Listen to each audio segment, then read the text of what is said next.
Lasagna is one of those fun and easy recipes to make. You can make it with chicken or beef. You can make it vegetarian. Today I'm going to make a relatively classic lasagna with meat sauce, but I'll walk through how you can do this as a vegetarian option as well. So I have some mozzarella in my bowl, and I'm going to add to that just some ricotta. You can use fat-free, you can use whatever kind you like. A little bit of sweet bell pepper. Now you can use green, but green will really take over your flavors. So for me, sweet bell pepper is a little bit better. I like a little spinach in mine, and I just thawed it and then squeezed out all the excess water. A little zucchini. Now you can put in as much vegetable or as little as you want, but I love to do this one with lots of vegetables. This one has a little bit of diced carrot, and finely diced. If you dice your carrot too big, make sure you stick it in the microwave and steam it just for a minute before you put it in here. A little bit of Parmesan cheese. I like to add that Parmesan because it gives a little depth. A little bit of red pepper flake if you like. If not, just leave it out. And then a little bit of parsley, oregano, a little basil, and of course some garlic. It is Italian after all. So then we're going to stir this through and just mix it really well. Now the first thing you want to do is make your filling and then make your sauce. And you have the sauce recipe from my basic marinara when I showed you how to make pizza and marinara sauce. And that is posted previously.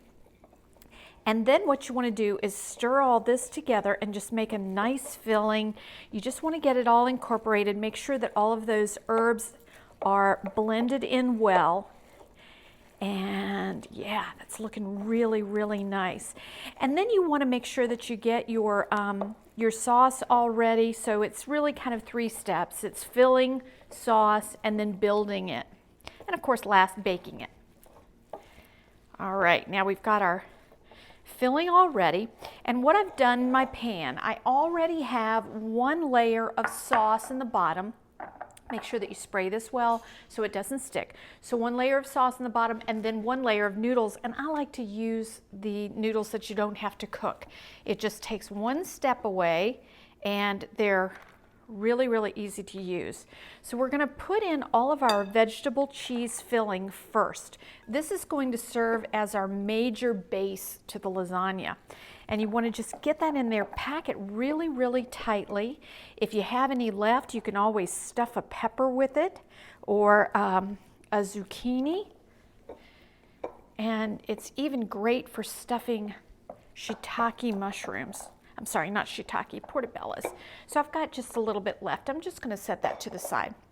Next thing I want to do is build with just a little bit more. And we're going to start with the noodle.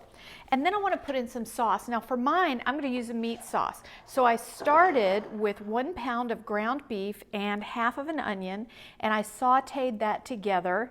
And then I just poured on my batch of pasta sauce and let it simmer for about 5 minutes. And now I've got this great meat sauce.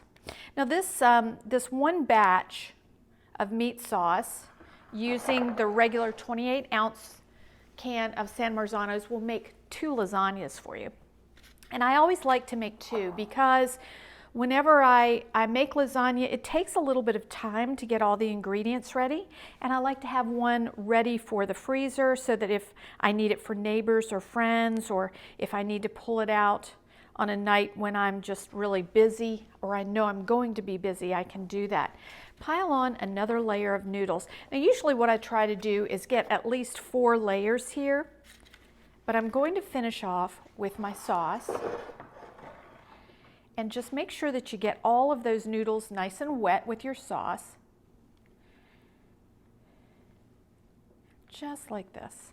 And then we're going to top it with some Parmesan cheese and mozzarella cheese just to finish it. Then I'll bake it in the oven, and it is just an amazing meal with a little salad, maybe a little garlic bread if you'd like. You can really control how many noodles you have in here, how much fat you have from your cheeses that you use.